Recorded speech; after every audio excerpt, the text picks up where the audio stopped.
जवाकुसुम संकाशं काश्यपेयं महाद्युतिं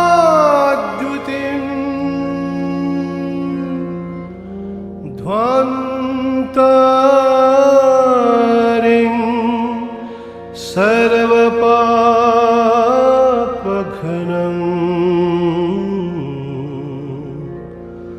प्रणतोऽस्मि दिवाकरम्।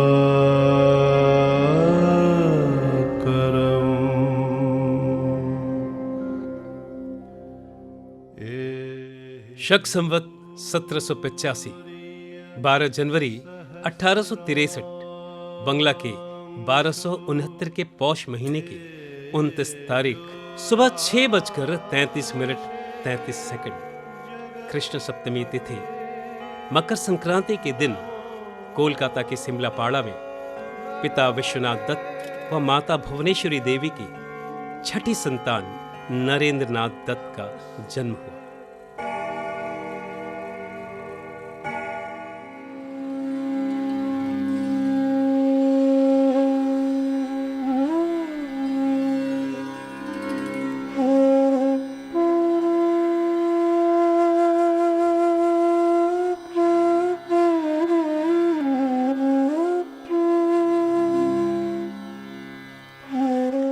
वे 39 साल के जीवन में ही एक युग नायक बन चुकी थी।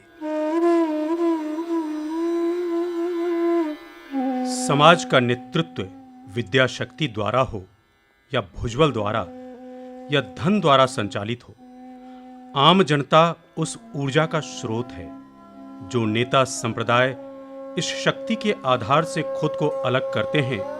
वे उतने ही कमजोर हैं। सभी भारतीयों के मन में रच बस गए थे स्वामी जी।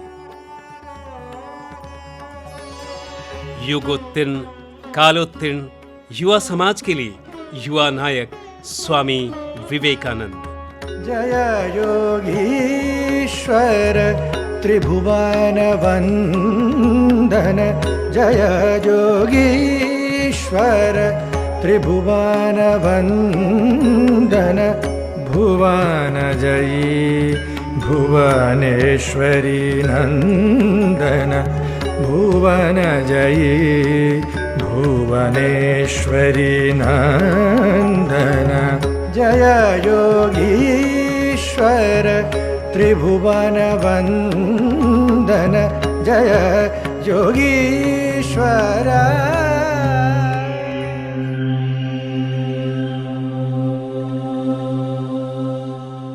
ऐ भारत, तुम मत भूलना कि तुम्हारे स्त्रियों का आदर्श सीता, सावित्री, दमयंती हैं।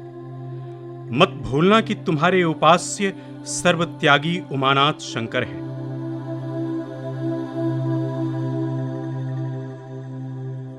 मत भूलना कि तुम जन्म से ही माता के लिए बलि स्वरूप रखे गए हो। मत भूलना कि तुम्हारा विवाह, तुम्हारा धन और तुम्हारा जीवन इंद्रिय सुख के लिए, अपने व्यक्तिगत सुख के लिए नहीं है। मत भूलना कि तुम्हारा समाज उस विराट महामाया की छाया मात्र है। मत भूलना कि नीच, अज्ञानी, दरिद्र, चमार और मेहतर तुम्हारा रक्त और तुम्हारे भाई हैं। ऐ वीर, साहस का आश्रय लो, गर्व से कहो कि मैं भारतवासी हूं और प्रत्येक भारतवासी मेरा भाई है। बोलो कि अज्ञानी भारतवासी, निर्धन भारतवासी, ब्राह्मण भारतवासी, चांडाल भारतवासी सब मेरे भाई हैं।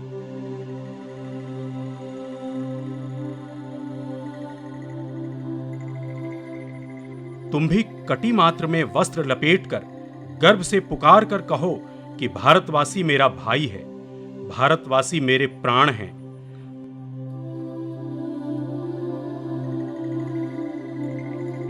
भारत के देवी देवता मेरे ईश्वर हैं। भारत का समाज मेरा पालना, मेरे यौवन का उपवन और मेरे वार्धक्य की वाराणसी है। भाई, बोलो कि भारत की मिट्टी मेरा स्वर्ग है, भारत के कल्याण में मेरा कल्याण है और रात दिन कहते रहो कि हे गौरीनाथ, हे जगदम्बे, मुझे मनुष्यत्व दो। मां, मेरी दुर्बलता और कापुरुषता दूर कर दो, मुझे मनुष्य बनाओ। 1869 6 साल की उम्र में स्कूल गए। 1871 ईश्वरचंद्र विद्यासागर के मेट्रोपॉलिटन इंस्टीट्यूशन में शामिल हुए। एक छात्र के रूप में रंगमंच, व्यायाम और संगीत की शिक्षा ली। 1889 प्रेसिडेंसी कॉलेज कलकत्ता में प्रवेश लिया। 1880 प्रेसिडेंसी कॉलेज में पढ़ाई के दौरान मलेरिया से पीड़ित होने के बाद उन्होंने प्रेसिडेंसी कॉलेज छोड़ दिया। 1881 जनरल असेंबली इंस्टीट्यूशन में पढ़ाई के दौरान उन्होंने हेस्टी सिर से श्री श्री रामकृष्ण परमहंस देव जी की विचार समाधि की प्रसंग सुनी।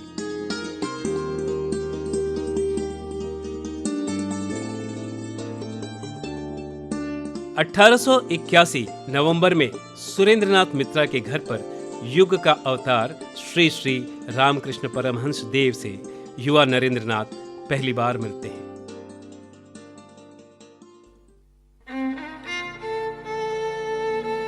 अठारह के दिसंबर में नरेंद्रनाथ पहली बार दक्षिणेश्वर गए।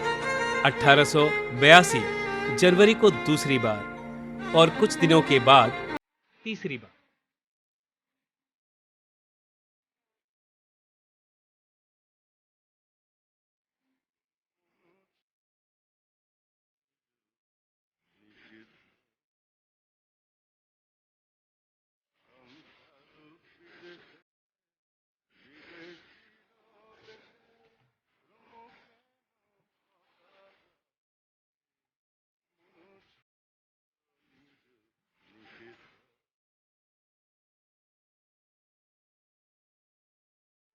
युग का अवतार व युवा नायक विवेकानंद के मेल बंधन में लिखा गया था भारत की आध्यात्मिक खोज में एक नया अध्याय। नवे क्षितिज का पता चलता है। पराधीन भारत का हृदय में स्पंदित हुआ विवेक वाणी। श्री राम कृष्ण, जिन्होंने ज्ञान और भक्ति का शानदार लहर उठाया है, उसमें अंगों को भंग करना बहुत दूर की बात। जो इस खेल को समझते हैं या जो लोग समझने की कोशिश कर रहे हैं, बस उन्हें बताता हूं कि समझने से क्या होगा। समझ का प्रमाण कार्यों में है। अपने बातों में समझ गया या विश्वास करते हैं, कहने से क्या अगले विश्वास करेंगे? हृदय के सभी भावनाओं के परिणाम का अनुमान लगाया जा सकता है। इसे काम में बदलो, दुनिया को देखने दो।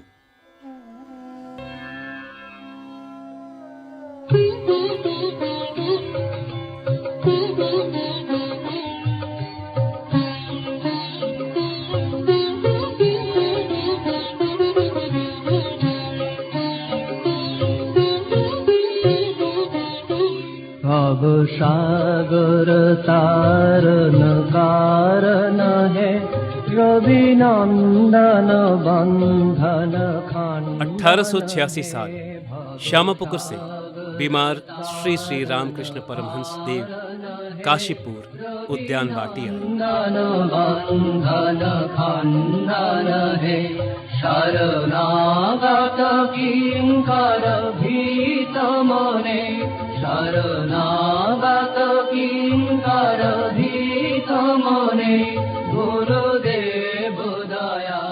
16 अगस्त 1886 लोक शिक्षक श्री श्री रामकृष्ण परमहंस देव ने नरेन को लोक शिक्षा का कार्यभार सौंपकर दुनिया से अलविदा कहा।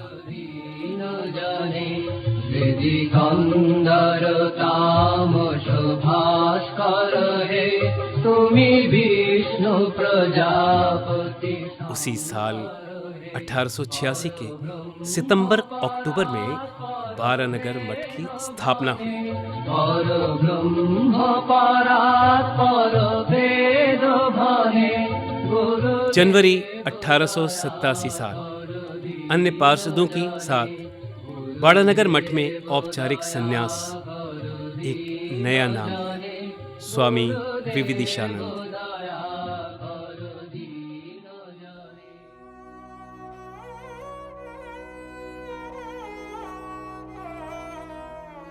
शुरू होता है एक परिव्राजक के रूप में पूरे भारत का भ्रमण।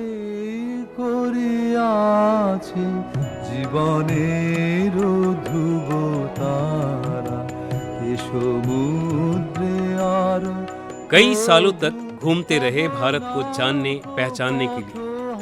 धनी दरिद्र, मूर्ख पंडित, अमीर फकीर, भारतवासियों की नब्ज की धड़कन से थिरकते थे स्वामी जी की हर कोशिका, हर एक धड़कन। 1890 में कलकत्ता लौटे। जुलाई महीने में घुसड़ी जाकर श्री श्री मां से आशीर्वाद लिए और हिमालय से कन्याकुमारी के रास्ते पर परिव्राजक के रूप में निकल पड़े।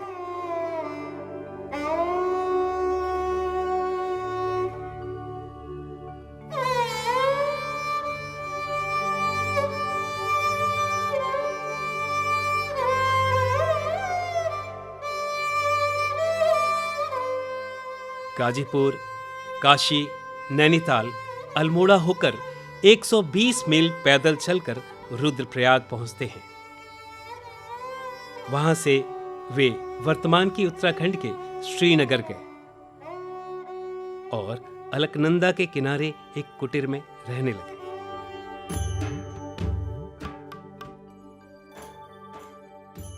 विवेकानंद के जीवन की कई सूचनाओं के खजाने हैं उनके पत्रावली। 5 जनवरी 1890 को इलाहाबाद से जग्गेश्वर भट्टाचार्य को लिखे एक पत्र में उन्होंने लिखा था, पूरी तरह से ईमानदार और साहसी बने, मृत्यु से न डरें, धर्म के विचारों से परेशान न हों। कायर लोग ही पाप करते हैं, वीर कभी पाप नहीं करते हैं।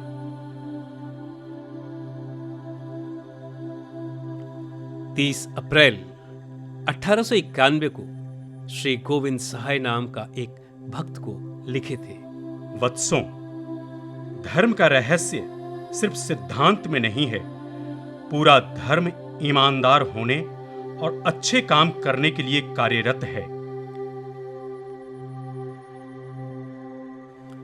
जून 1891 में वे आबू के पहाड़ों में पहुंचे।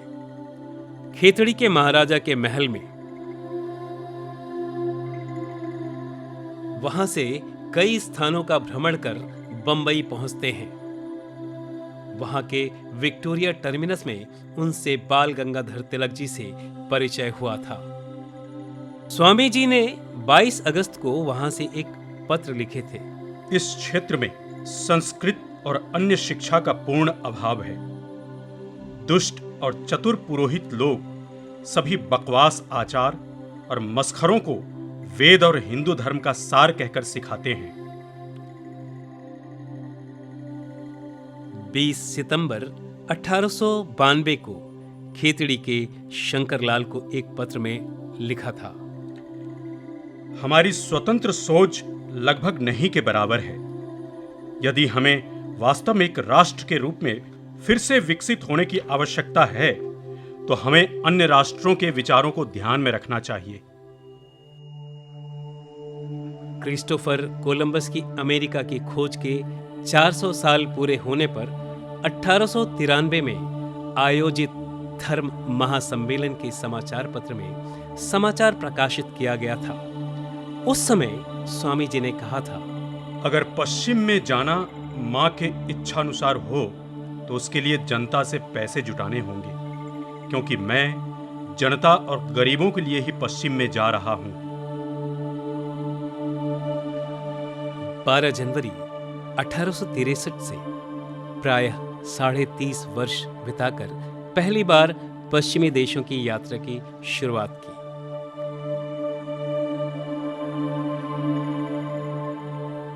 इकतीस मई 1893 लगभग 30 वर्ष की आयु में पेनिनसुला जहाज पर मुंबई से विदेश यात्रा की।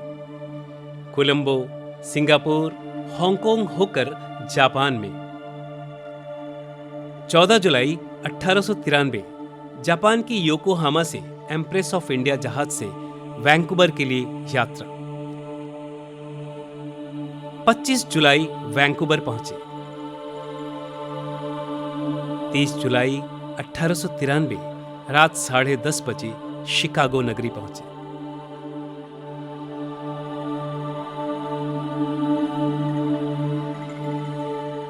इस सफर में कनाडा, संयुक्त राज्य America, France, England, Switzerland, Germany, Holland, Italy व कोलंबो होकर लगभग 3 साल 8 महीने बिताकर 26 जनवरी 1897 को देश में वापस लौटते हैं।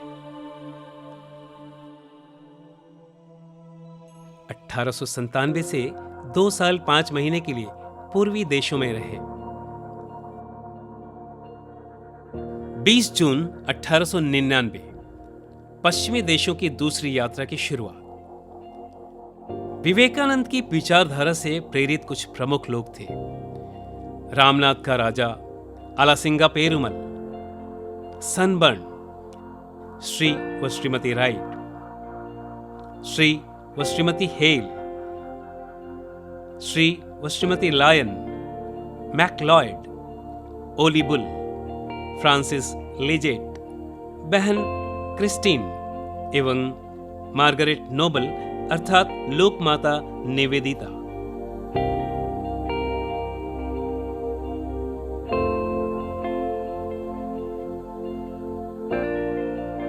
पश्चिमी देशों की दूसरी यात्रा में इंग्लैंड, संयुक्त राष्ट्र अमेरिका, फ्रांस, जर्मनी और ऑस्ट्रेलिया सफर कर 1 साल और 5.5 महीने के बाद 6 दिसंबर 1900 को भारत लौट आए।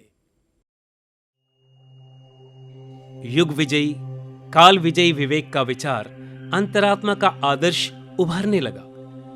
बहती इस धारा के प्रवाह ने भारत के स्वाधीनता संग्राम को भी प्रभावित किया है।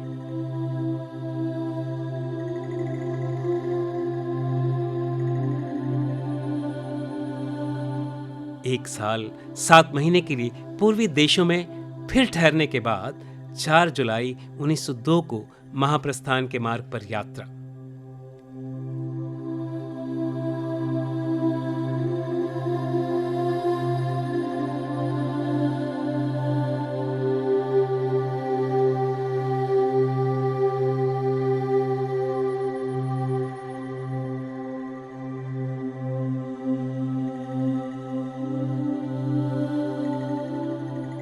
आज से लगभग 125 साल पहले शिकागो धर्म शिखर सम्मेलन के समापन भाषण में बोलते हुए विवेक वाणी। इस सर्वधर्म परिषद ने यह सिद्ध कर दिखाया है कि शुद्धता, पवित्रता, दयाशीलता किसी संप्रदाय विशेष की संपत्ति नहीं है। यदि कोई ऐसा स्वप्न देखे कि अन्यान्य सारे धर्म नष्ट हो जाएंगे और केवल उसका धर्म ही अपनी सर्वश्रेष्ठता के कारण जीवित रहेगा, तो उस पर मैं अपने हृदय के अंतस्तल से दया करता हूं और उसे स्पष्ट बतलाए देता हूं कि वह दिन दूर नहीं है जब उस जैसे लोगों के अड़ंगों के बावजूद भी प्रत्येक धर्म की पताका पर यह स्वर्णाक्षरों में लिखा रहेगा, सहयोग न कि विरोध, परभाव ग्रहण न कि परभाव विनाश, समन्वय और शांति न कि मतभेद और कलह। विवेक वाणी में गूंजती है पूरब की शाश्वत वाणी ओम। युवाओं को एक ही मंत्र में प्रेरित करने के लिए बीज मंत्र है ओम। संपूर्ण पृथ्वी की मानवता को एक ही सूत्र में गूंथने की चिरंतर ध्वनि है ओम। यदि संयुक्त राज्य अमेरिका में स्वामी जी के पद चिन्हित स्थानों को एक काल्पनिक रेखा से पिरोया जा सके, तो फिर ये आश्चर्यजनक रूप से प्रस्फुटित होता है भारत के चिरंतन ध्वनि की बीज मंत्र ओम। ओमकार की आवाज में दुनिया के युवा आत्मा की एकता की आवाज गूंजती है, जिस एकता का नाम है धर्म, दूसरा नाम शाश्वत सत्य है।